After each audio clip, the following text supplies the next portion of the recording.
Good evening. We're going to begin this evening with a subject that sooner or later recurs to millions of people who use cell phones. Are they safe? Can you get cancer from a cell phone because it's so close to your head? Do cell phones cause brain cancer? Tonight, News 7's I-Team has learned of 2 more cases. Tonight, cell phones. Whatever you think you've heard before, you must pay attention to this report. As a result, any talk that cell phones can cause brain cancer or even be dangerous is extremely serious. This is the man who ran the industry's research program for 6 years. And now he's decided to go public with what he found. It's irresponsible to say that phones are safe.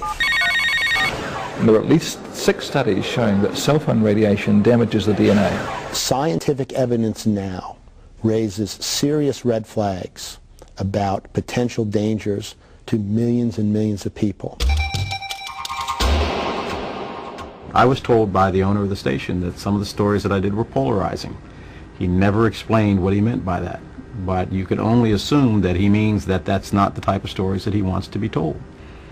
Unfortunately, today, 2005,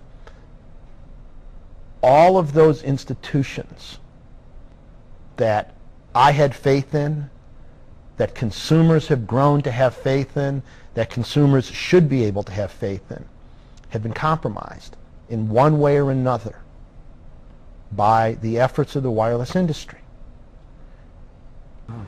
Where are the investigative reporters? I don't know. On the human epidemiology side, you have studies that show problems or potential problems and studies that are inconclusive. Now, the industry spins the science and they put it out there for public consumption as though these studies are evidence of safety.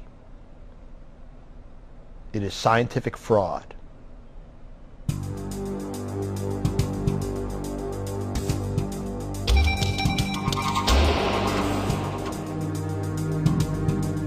I've lost my job.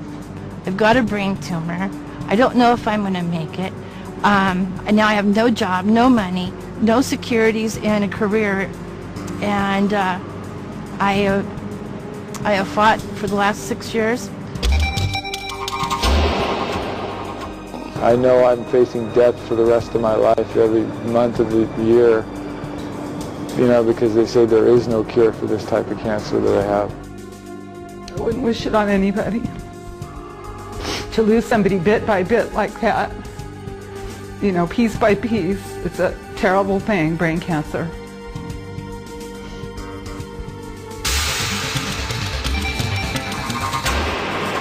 Congratulations. So what does this mean?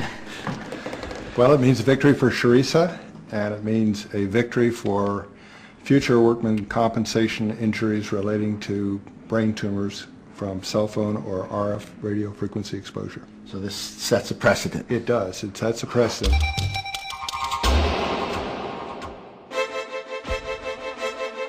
Litigation is the only way that we're going to be able to affect the type of change that will protect consumers.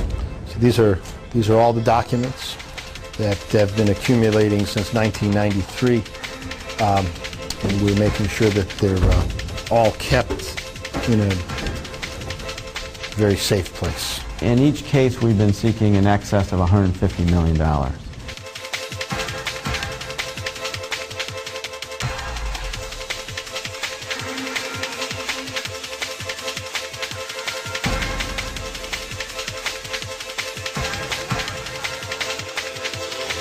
We're alleging that they intentionally misrepresented, misled these plaintiffs as well as the public by indicating that there was no negative or ill effects of cell phone usage when in fact they knew that that wasn't true.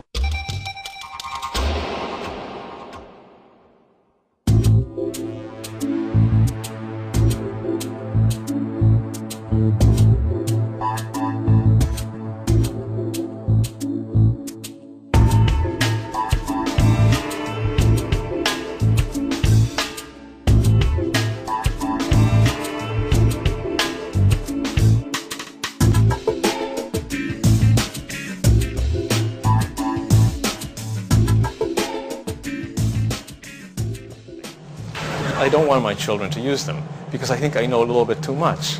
And I know that children are probably more susceptible to radio frequency radiation. But our children, where the cells are still growing and they are still much more fragile, thin skull, all that we know, they are the ones who are going to pay this price. Now we have 1.4 billion people in the world using this technology, and they really don't know what they're in for.